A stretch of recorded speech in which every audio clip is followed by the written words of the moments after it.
Juta, lalu juara duanya 3 juta, juara tiganya 2 juta. Untuk online, juara pertamanya 2,5 juta, 2,5 juta maksud saya. Juara keduanya 1,5 juta, juara ketiganya 1 juta.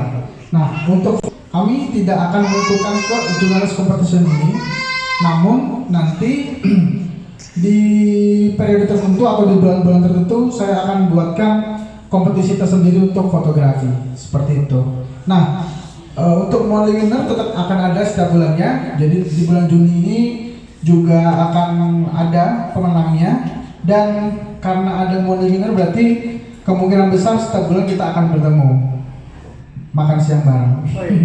Begitu. Ya, seperti itu penyampaian saya. Ini kan tadi 50% dari kualitas, 50% dari kuantitas.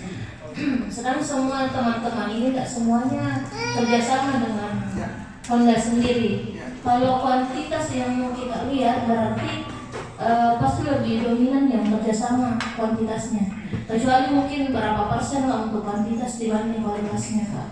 Itu sih kalau dari saya sendiri. Terima kasih.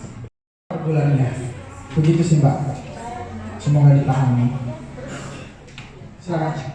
Ini juga mungkin untuk penilaiannya yang kan ada kategori cetak sama online. Pemberitaan online dan cetak pasti sudah berbeda memang. Bagaimana penilaian?